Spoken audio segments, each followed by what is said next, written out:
बिस्मिल्लाहिर्रहमानिर्रहीम। अस्सलाम वालेकुम। Welcome back to my channel. कैसे हैं आप सब लोग। आम का अचार बच्चों और बड़ों सभी को बहुत ज़्यादा पसंद होता है और तकरीबन हर घर में ही बनाया जाता है। तो आज की वीडियो में मैं आपके साथ आम के अचार की 2 रेसिपीज़ शेयर करूंगी जो कि बहुत ही ज़्यादा टेस्टी बनती हैं। 2 किलो आम से आज हम अचार बनाएंगे और मसाले आपने कितनी क्वांटिटी में इस्तेमाल करने हैं मुकम्मल रेसिपी मैं आप लोगों के साथ शेयर करूंगी। और दूसरी रेसिपी जो मैं आप लोगों के साथ शेयर करूंगी वो है आम, चने, प्याज और लहसुन का अचार, जो कि पुलाव के साथ बहुत ज़्यादा टेस्टी लगता है।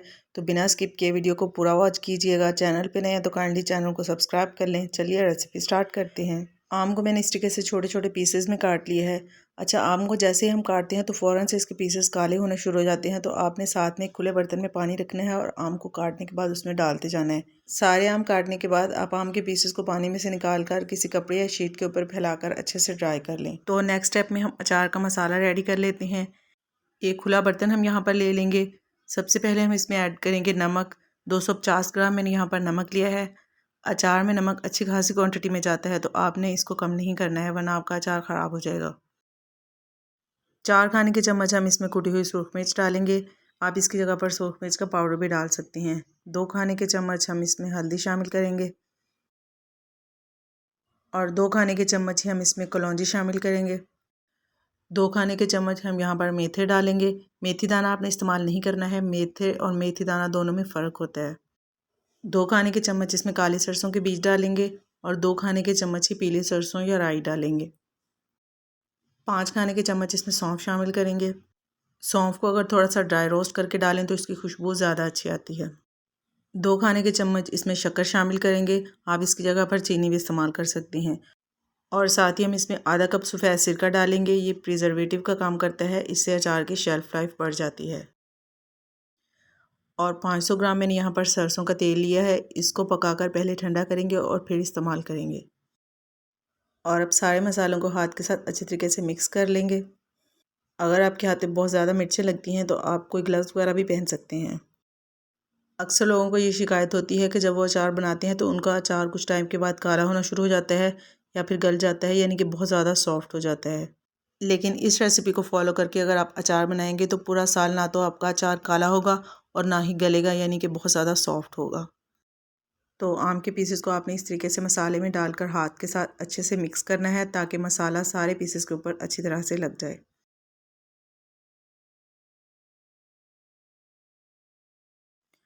आधे पीसेस मैंने पहले डाले थे और बाकी के आधे पीसेस को भी हम डाल देंगे और इनको भी हाथ के साथ अच्छे तरीके से मिक्स कर लेंगे। आम का अचार मुख्तलिफ़ तरीक़ों से बनाया जाता है। कुछ लोग आम के पीसेस को नमक और हल्दी लगाकर कुछ देर के लिए धूप लगवाते हैं और बाद में उसमें बाकी मसाले मिक्स करते हैं, या फिर अचार को कुछ दिनों के लिए धूप में भी रखा जाता है। ऐसा कुछ भी आपको नहीं करना है। एक बार इस रेसिपी को फॉलो करके अगर आपने अचार बनाया तो मुझे यकीन है कि हर मर्तबा आप इसी तरीके से बनाएंगे। अचार डालने के लिए मैंने यहाँ पर प्लास्टिक का बर्तन इस्तेमाल किया है। आपके पास अगर मिट्टी का मर्तबान वगैरह हो तो आप वो भी इस्तेमाल कर सकती हैं। अचार को बर्तन में डालने के बाद इस तरह हल्के हाथ से इसको प्रेस कर देंगे और अचार डालने के बाद हमने फ़ौरन से बर्तन को ढक्कन से कवर नहीं करना है, बल्कि हमने यहाँ पर कोई भी मलमल का कपड़ा या रोटी रखने वाला रुमाल आप ले लें, उसके साथ हमने इसको कवर करके तकरीबन 2 दिन के लिए छोड़ देना है। अच्छा, आप लोगों को लग रहा होगा कि मैंने अचार के अंदर तेल बहुत कम इस्तेमाल किया है, इस तरीके से तो अचार ख़राब हो जाएगा। ऐसा बिल्कुल भी नहीं है। जब हम अचार को 2 दिन के लिए छोड़ेंगे तो अचार और जितने भी मसाले हैं वो सारे अपना पानी छोड़ देंगे और तेल की तह काफ़ी ऊपर तक आ जाएगी। तो देखें, 2 दिन के बाद ऑयल काफ़ी ऊपर आ चुका है। अगेन इसको हल्का सा प्रेस करेंगे और 1 कप तेल इसके ऊपर और डालेंगे ताकि इसके ऊपर तेल की अच्छी सी लेयर बन जाए। अचार आप कोई भी बना रहे हो, आम का हो, मिर्च का हो या लसूड़े का, जब तक इसके ऊपर इस तरह से तेल की एक पतली सी लेयर मौजूद रहेगी आपका अचार कभी भी ख़राब नहीं होगा। आप उसको बेशक सालों इस्तेमाल करें, कोई भी फंगस वगैरह उसके अंदर नहीं लगेगी। अचार निकालने के लिए हमेशा ड्राई चम्मच का इस्तेमाल करें और लकड़ी या प्लास्टिक का चम्मच इस्तेमाल करें, कभी भी स्टील का चम्मच इस्तेमाल ना करें। नेक्स्ट रेसिपी जो मैं आप लोगों के साथ शेयर कर रही हूँ वो है आम, लहसुन, प्याज और चने का अचार।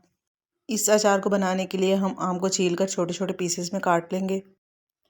अच्छा, एक बात मैं यहाँ पर ऐड करती चलूँ कि आम का जो अचार आपने पूरे साल के लिए बनाकर स्टोर करना है, उसके लिए आपने बहुत ज़्यादा कच्चे आम बिल्कुल भी नहीं लेने हैं। मतलब आम का अचार जब डाला जाता है तो उसकी गुठली का खोल काफ़ी सख्त होता है। मतलब नॉर्मल सब्ज़ी काटने वाली छुरी के साथ हम इसको आसानी से नहीं काट सकते। आम को काटने के लिए हमेशा किसी बड़ी और तेज़ छुरी का इस्तेमाल किया जाता है। तो इस तरह के आम आपने लेने हैं। ये देखिए, मिक्स अचार बनाने के लिए जो आम मैंने यहाँ पर लिए हैं ये भी काफ़ी कच्चे हैं। तो जो अचार आपने पूरा साल के लिए बना कर स्टोर करना है उसके लिए आपने इस तरह के आम नहीं लेने हैं। मतलब ज़्यादा क्वांटिटी में अचार बनाने के लिए आपने इस तरह के आम लेने हैं जो काफ़ी खट्टे हों और उनकी गुठली का खोल काफ़ी हार्ड हो चुका हो। आम को इस तरीके से छोटे छोटे पीसेस में काटने के बाद हम इसको एक बॉल में शिफ्ट कर लेंगे। नेक्स्ट मैंने यहाँ पर थोड़े से बेबी अनियन लिए हैं। इनको मैंने 2 कट छील कर इस तरीके से इनके अंदर कट लगा लिया है ताकि मसाले इनके अंदर अच्छी तरीके से जज़ब हो जाएं। छोटे साइज़ की प्याज अगर ना हो तो आप प्याज के बड़े बड़े पीसेस करके डाल दें। 1 कप हम इसमें उबले हुए चने डालेंगे और 1 कप ही लहसुन, इसको मैंने मोटा मोटा काट लिया है, ये हम इसमें डाल देंगे। 4 खाने के चम्मच मैंने यहाँ पर अचार के मसाले लिए हैं। मतलब जो भी मसाले अचार के अंदर इस्तेमाल होते हैं, नमक, मिर्च, हल्दी और बाकी सारे मसाले वगैरह, उनको मैंने मोटा मोटा पीस लिया है। तो ये 4 खाने के चम्मच इसमें डाल देंगे। 2 खाने के चम्मच इसमें सफ़ेद सिरका डालेंगे और 1 खाने का चम्मच चीनी डालेंगे। 1 कप सरसों का तेल इसमें डालेंगे और इन सारी चीज़ों को अच्छे तरीके से मिक्स कर लेंगे। बहुत ही मज़े का ये अचार बनता है। एक बार आप इसको इस तरीके से बना कर देखिएगा, आपको बहुत पसंद आएगा। पुलाव वगैरह के साथ ये बहुत ही ज़्यादा टेस्टी लगता है। आई होप आप लोगों को मेरी आज की दोनों रेसिपीज़ पसंद आई होंगी। अपना फ़ीडबैक ज़रूर शेयर कीजिएगा और आपके घर में कौन सा अचार बहुत ज़्यादा पसंद किया जाता है वो भी ज़रूर मेंशन कीजिएगा। अगर अभी तक आपने वीडियो को लाइक नहीं किया तो जल्दी से इसको लाइक कर दें और साथ ही साथ फ्रेंड्स एंड फैमिली में ज़रूर शेयर कर दिया करें। और अगर फर्स्ट टाइम चैनल को विज़िट कर रहे हैं तो काइंडली चैनल को सब्सक्राइब ज़रूर कर लें और साथ ही साथ बेल आइकॉन को भी प्रेस कर लें ताकि आपको हर नई आने वाली वीडियो का नोटिफिकेशन सबसे पहले मिल सके। फिर मिलते हैं इंशाल्लाह बहुत जल्द एक नई रेसिपी के साथ। अपना बहुत सारा ख्याल रखिएगा और मुझे दुआ में ज़रूर याद रखिएगा। अल्लाह हाफिज़, बाय बाय।